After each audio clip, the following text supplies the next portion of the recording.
So here are the geranium containers that I did in the prior video, and now I'm going to plant up some petunias in a window box container.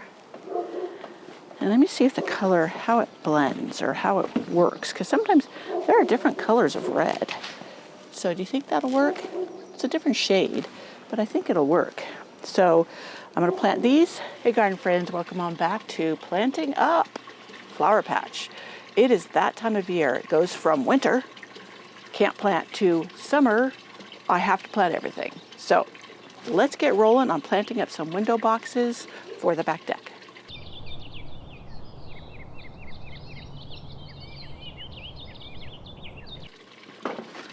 If you enjoy this video, please give it a thumbs up and or share with your friends.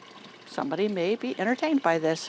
Okay, first of all, this is what is called a self-watering window box. Now, if you can see here, it has a little lip, and inside there's the level's higher. So this part dips down where the water will be, and then the plants, the soil will draw up the water as needed. So this works really well because, you know, this isn't that big and water dries up really quickly when you water. The soil can become hydrophobic, etc. And this prevents that, and it just keeps it moderately moist, not overly wet. So I have my Edna's Best potting soil. This is by E.B. Stone. Can you see it down here?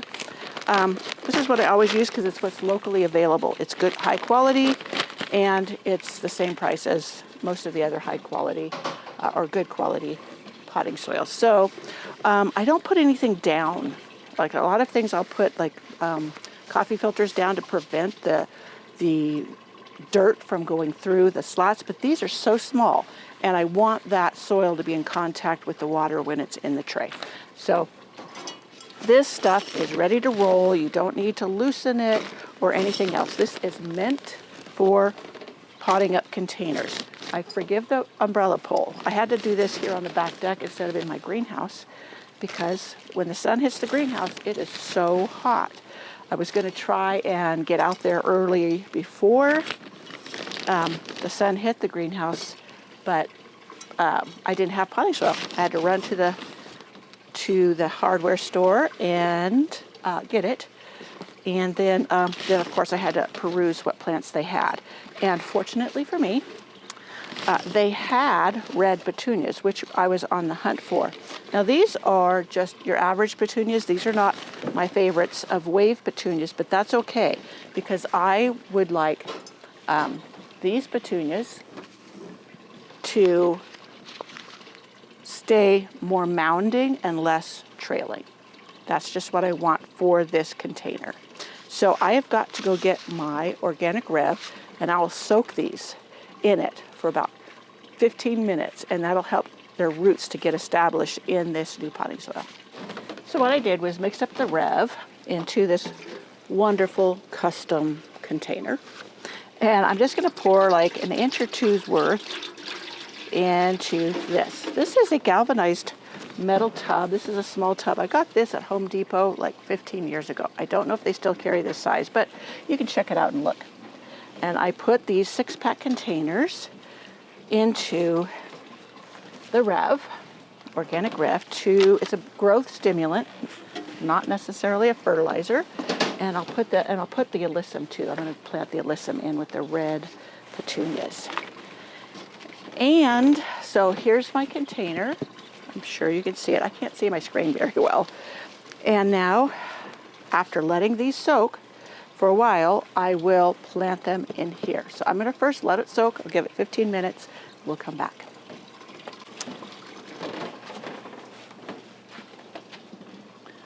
So in the meantime, I'm going to show you. Over here is where my little white chair. Here, let me get the white chair out of the way for you.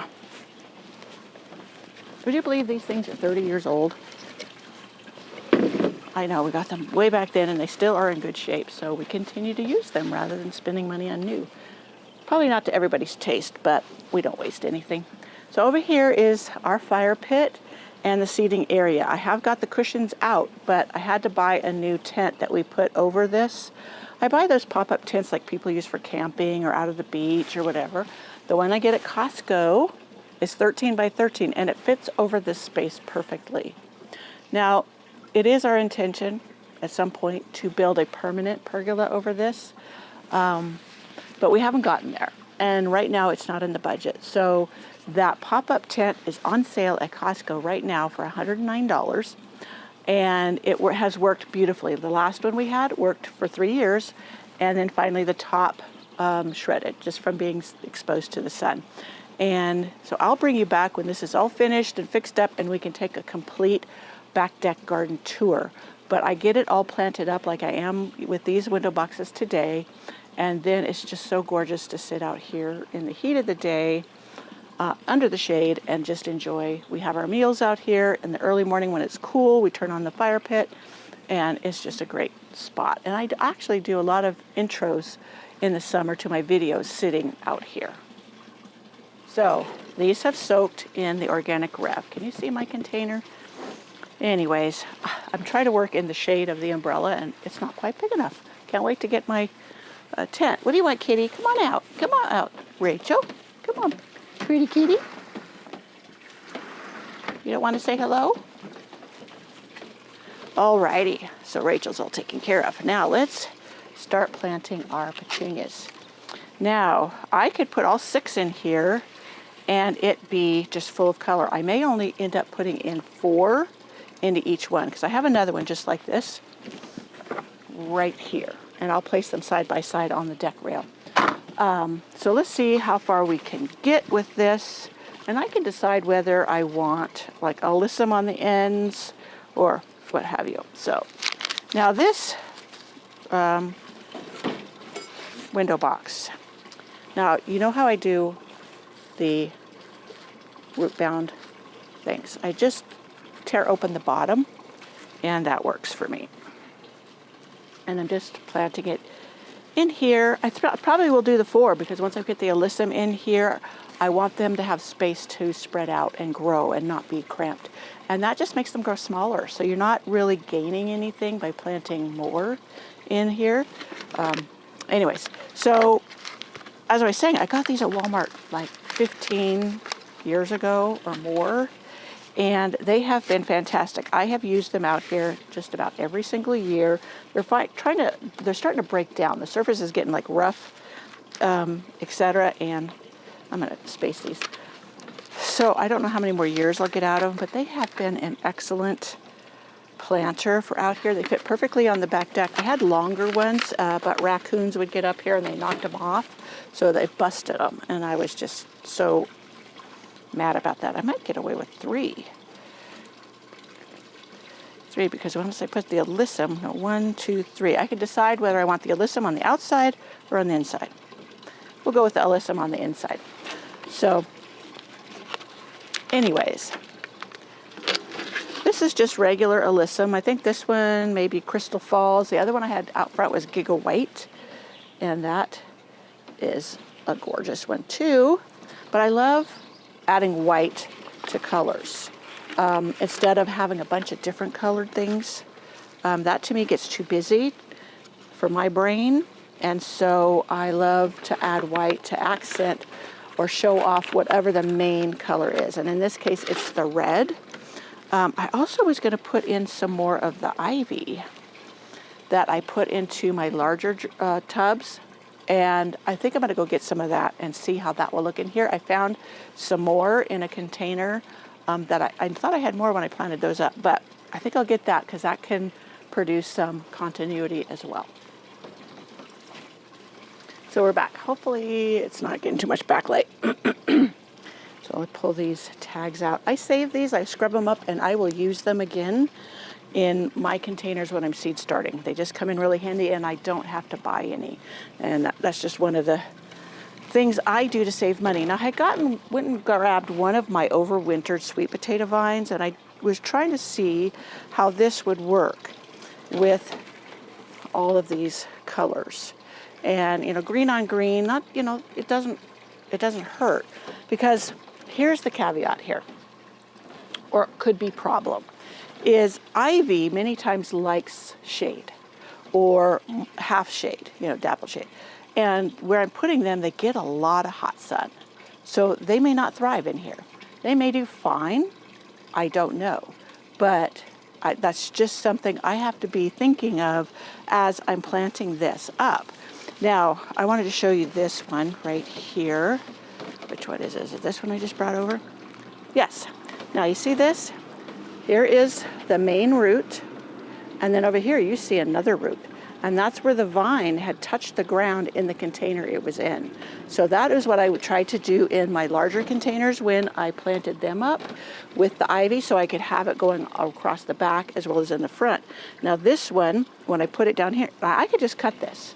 I should stop what I'm sentence before I start another one, huh? Anyways, I can cut this off right here where this root mass is. And now I have 2 plants. Now that one needs to be cut back all the dead and what I don't want. And I'm going to put this in this container.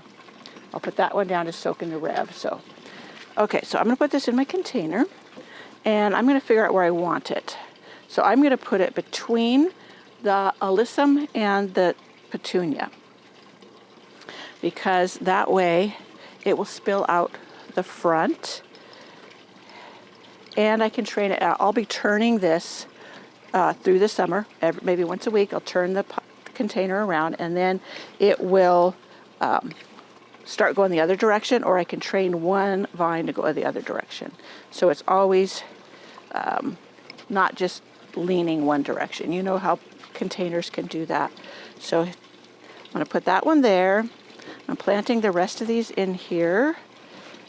It's still a little tight as far as being compactly planted. But I will, and then I could stop. You see how my brain works?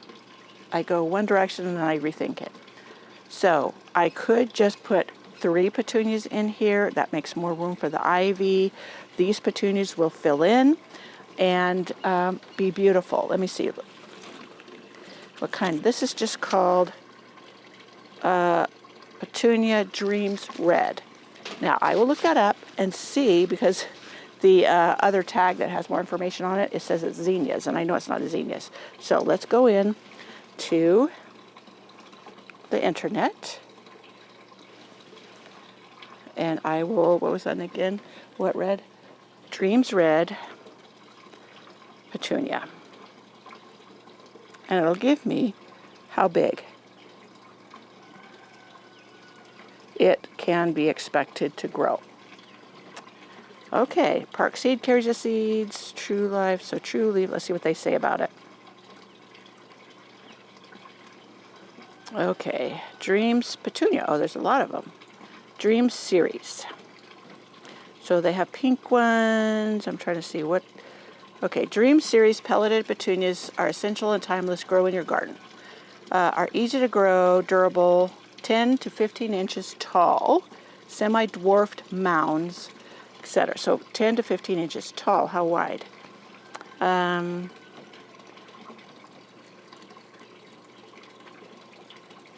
to 14 inches apart. So yeah, 3 will do it. So that means they'll grow at least 10 inches apart, and yeah, 3 is fine. So I should have looked that up before I started, but that's the way my brain flies. Okay, so I have petunia, alyssum, petunia, alyssum, petunia. So I probably could get away with 2 alyssums as well, because they get about 12 inches wide. Okay, so just give them a little bit more space, then that gives them the space they need. I also will put in another one of these ivies. I'll put in the one that I had chopped off of that one. Yeah. And I'll put that over here on this side. I need to dig it down because it's got a pretty good sized root system. And then I will fill it in. Now, if you want something that's so handy for potting and digging up the potting soil out of the bag, this is an ice scooper. I'll link to it on Amazon. I got this one actually up at Ace Hardware, and they had it in the barbecue department, and they had it for shoveling up the pellets for your pellet, like a Traeger or something, a pellet barbecue. But I love it. I have utilized this so much. What is that? It sounded like a Western tanager. I love those things. They have a distinctive call. They're very shy, so they don't come very often. They come down to my waterers. Anyways, I got a glimpse of one last year. I don't know if you heard the call, but I did. And so I was looking for the bird. I'll try to put a picture up if I could find one that is, stock photo, that I don't have to worry about, using someone else's photo. But if I can't, I'll send a link to a site that has the picture. That way you can see what I'm talking about. Super pretty birds. Beautiful call. Alrighty. There we have this planter all potted up. Now when I first pot these up, and I'm going to do the other one exactly the same way. When I first plant these up, I keep them in the shade for at least a day so they can kind of get settled in. More, like 3 days, would probably be ideal, but I use this table for a lot of things, so I can't always leave them here. But like tomorrow, I may wait till late afternoon when the shade is in that section where I'm putting it, and then it'll have time to have gotten not well established, but you know what I mean, settled in and gone over the shock. Now I'm going to water this all in with my organic Rev. It will go down into the reserve well and be able to draw it up, and that will help with the transplant shock tremendously. And this is a container that I will fertilize once a week, because in such a small container, so many plants, they'll use up nutrients quickly, especially the blooming plants. And so that will come in handy. And I will use the eco-organic. Now when I do that, the eco-organic is made by the same people as the organic Rev. And it's a food waste, made from food waste. And it has a lot of benefits. So it's one of them being it helps feed the microbes in the soil, it feeds the plants directly, and it uses something that would go in the landfill and cause problems. And I did read the report on it, and you wouldn't believe how much methane is created by food waste going into landfills. It's tremendous how many cars it would take to produce that much of that. Whatever, pollution. That was all in my eco-organic video, which I shared with you. It's a product that I have really enjoyed using, and I've seen a lot of benefits. So it's good to know that it comes from such a great renewable source, and that it's also taking away from the pollution of our beautiful earth. Okay, my container. Now I'm going to do the other one. I'm not going to bring you along. It's going to be exactly the same. And then I will come on back and I will show you where I'm going to put them. So here is where I set the window boxes of petunias. I pruned off most of the flowers so they could get established, the roots established, and fill in. And then down here are the tubs of geraniums. So you see how they will just do well together. So that, my friends, is potting up these self-watering window boxes with alyssum, red petunias to match the geraniums, and some more of the ivy. I hope to see you in my next video. We're going to do more on the back deck, but I think I need to do some potting up of other things really quick. And I got a shipment from Wave Petunias, and I'll check that out with you.